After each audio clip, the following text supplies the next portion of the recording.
Salam saudara-saudara, kita akan menikmati epistel tanggal 26 Maret 2023 dari Kisah Para Rasul 6 ayat 1 sampai 7. Begini firman Tuhan. 7 orang dipilih untuk melayani orang miskin. Pada masa itu ketika jumlah murid makin bertambah, timbullah sungut-sungut di antara orang-orang Yahudi yang berbahasa Yunani terhadap orang-orang Ibrani, karena pembagian kepada janda-janda mereka diabaikan dalam pelayanan sehari-hari. Berhubung dengan itu, ke-12 rasul itu memanggil semua murid berkumpul dan berkata, "Kami tidak merasa puas karena kami melalaikan firman Allah untuk melayani meja. Karena saudara-saudara, pilihlah 7 orang dari antaramu yang terkenal baik dan yang penuh roh dan hikmat, supaya kami mengangkat mereka untuk tugas itu. Dan supaya kami sendiri dapat memusatkan pikiran dalam doa dan pelayanan firman."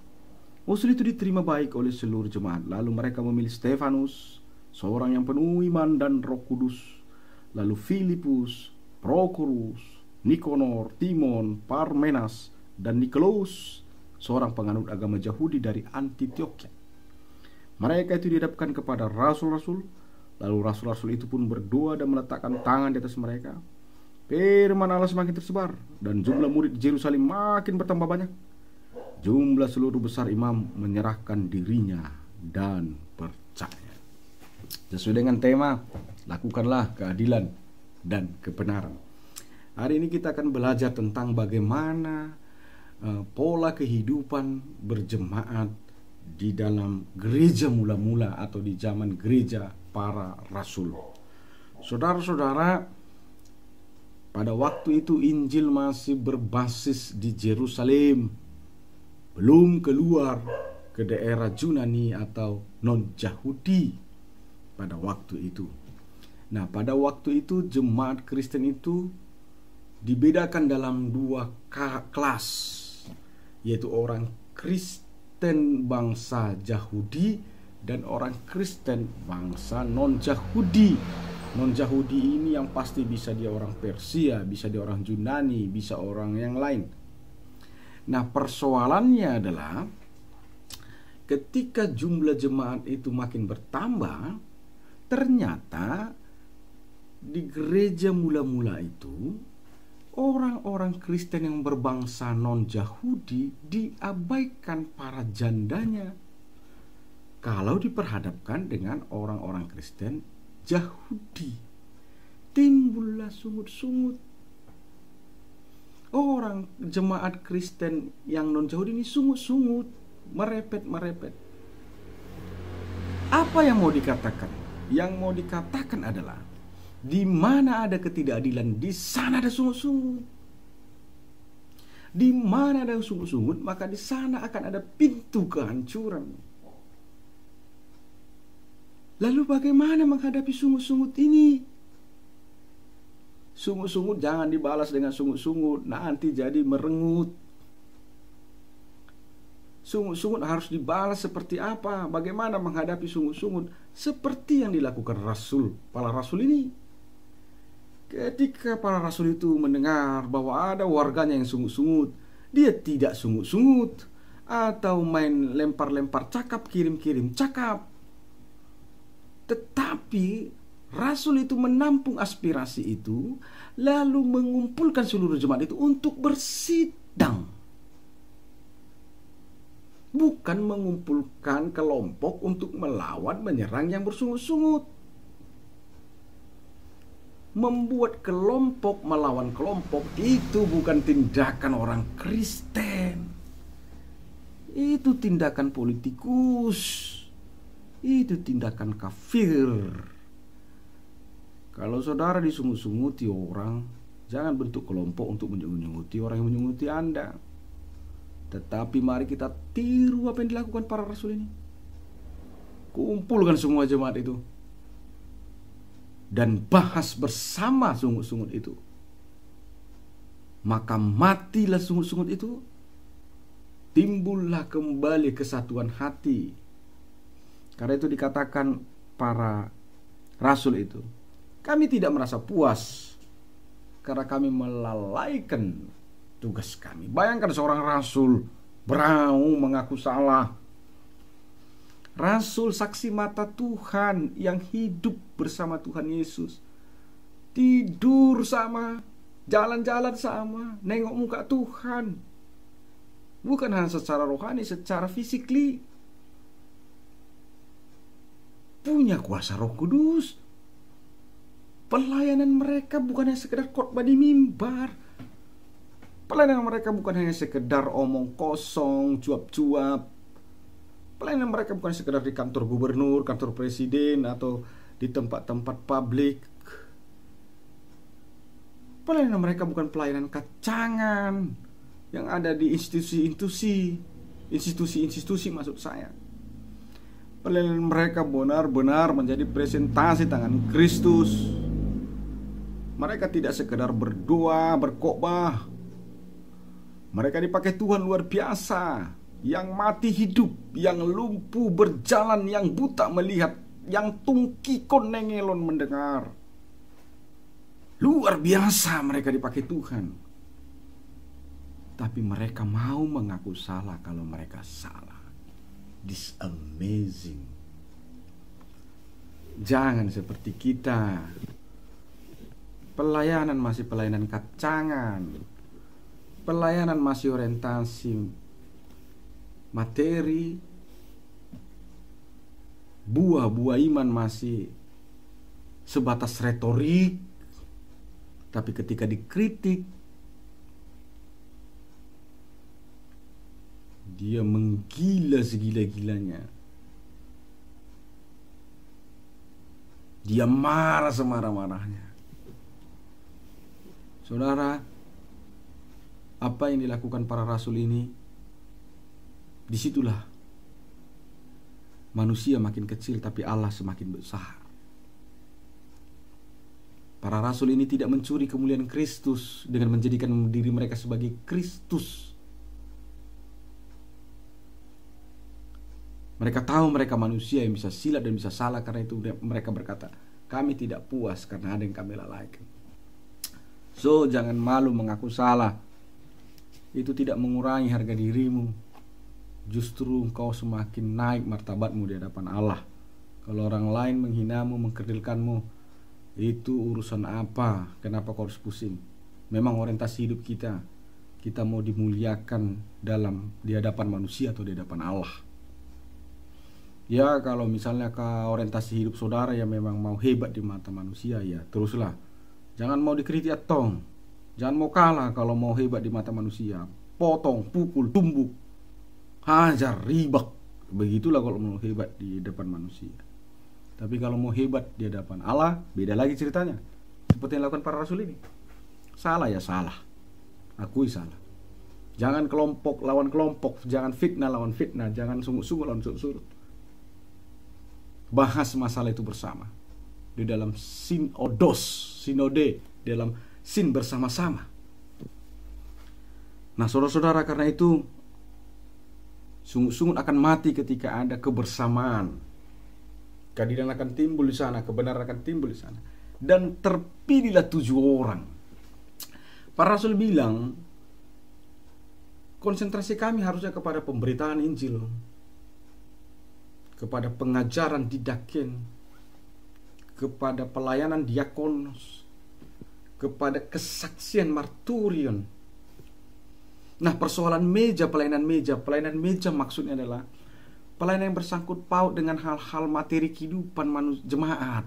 Sandang, pangan, papan, termasuk tentang orang yang sakit, orang yang lagi cerai, orang yang lagi beranak kurang uang, dan segala macam. Nah, para rasul berkata, diangkatlah satu tim yang berjumlah 7 orang yang mengurusi urusan ini, agar kami bisa fokus. Para rasul itu memprioritaskan, skala prioritasnya adalah marturion, diakonon, dan koinonion. Ia tidak mau memusingkan pikirannya dengan hal-hal dunia ini. Dia lurus-lurus saja.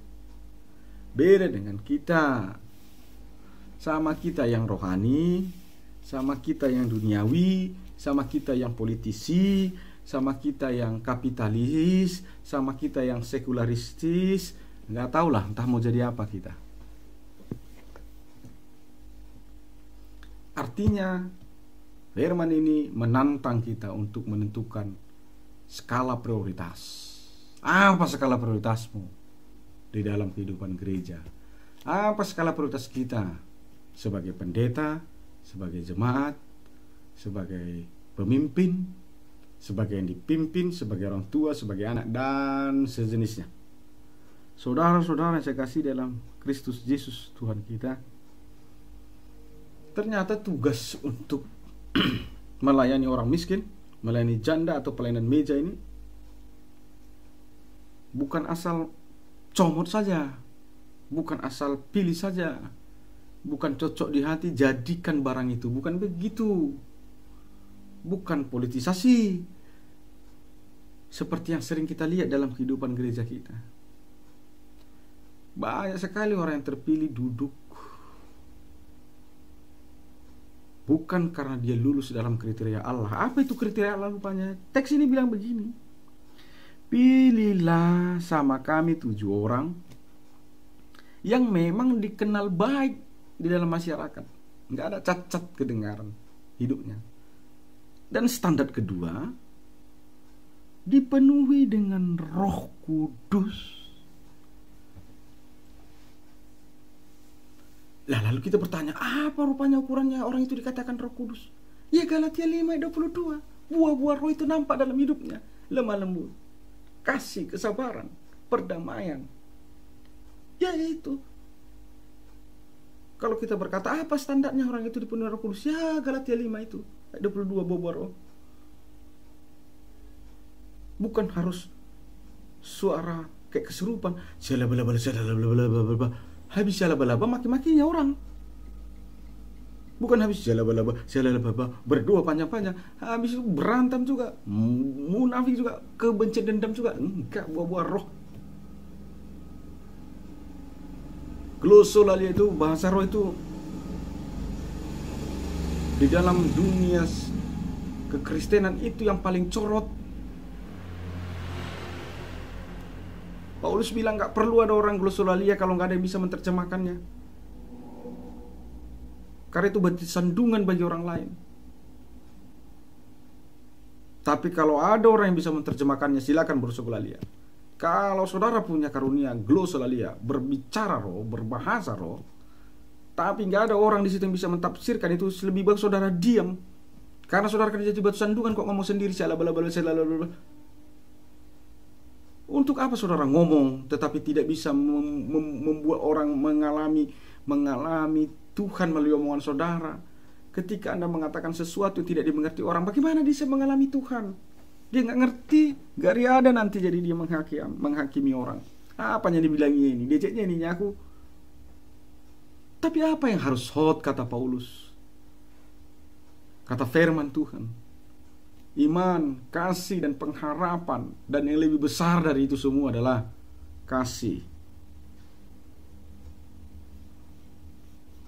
Nah, karena itu saudara-saudara, Stefanus, Filipus, Prokorus, Nikanor, Timon, Parmenas, Nikolus, mereka orang yang sudah terbukti dan teruji dalam kehidupan masyarakat, dan sudah terbukti dan teruji tentang buah roh. Gak kayak kita asal dicomoti jadi pelayan Tuhan. Seminggu melayani udah tenggen terkapar di paret-paret. Sebulan melayani udah terberita manako-manuk. Setahun melayani udah terberita mencuri durung-durung.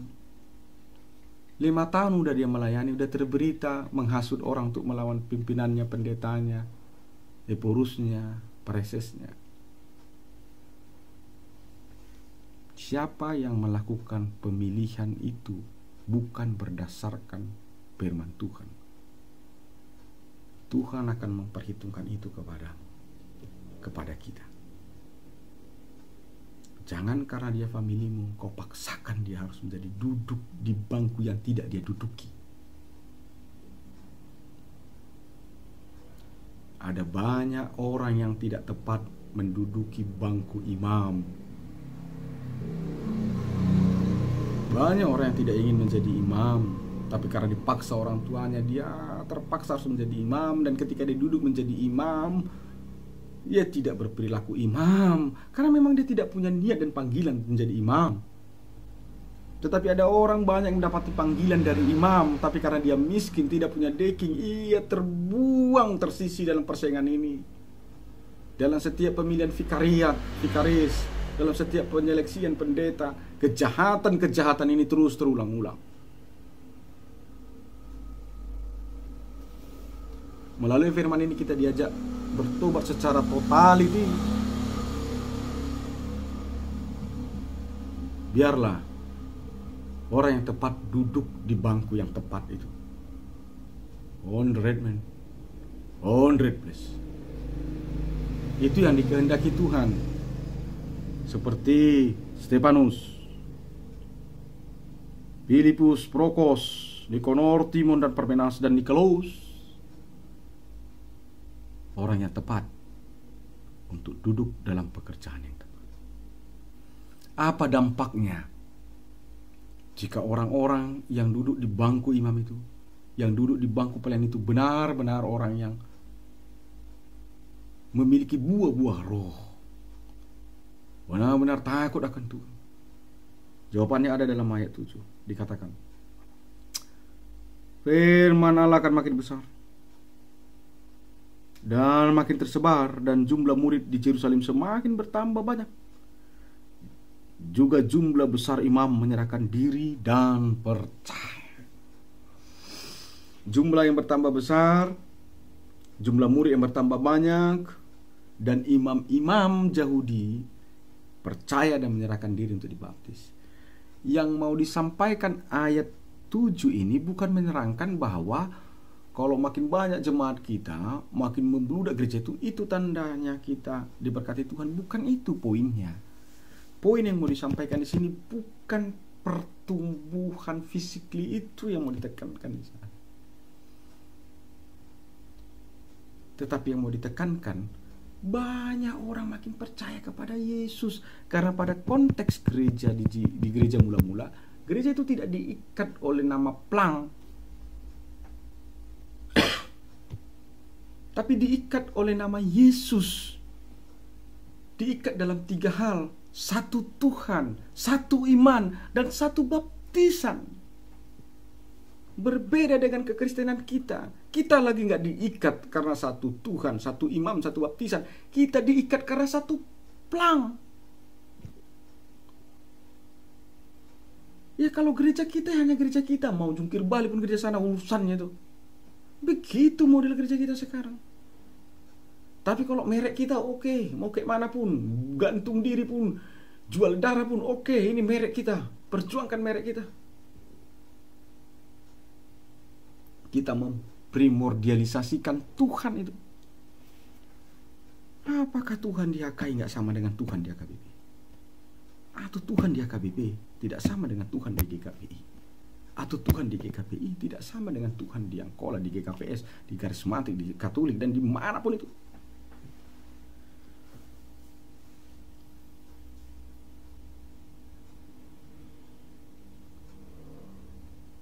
Kita saling berlomba untuk membesarkan institusi kita. Bukan kita saling berlomba untuk membesarkan nama Tuhan kita. Makanya saling sudi domba.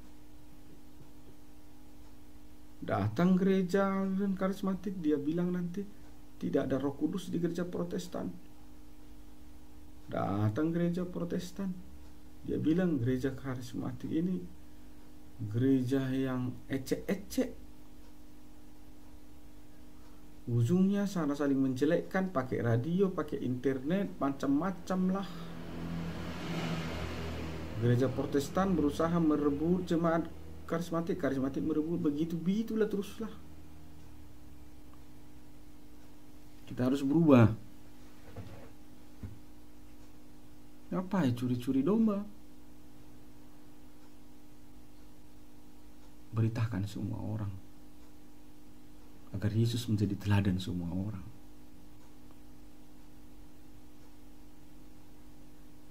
Tuhan yang akan menambahkan kalau itu perlu bagimu. Masalahnya Tuhan tahu itu nggak perlu ditambahkan bagimu, tapi kau maksakan itu tambah, ujungnya sombong. Tuhan tahu takarannya. Jangan terlalu memaksakan diri. Tuhan Yesus memberkati. Shalom.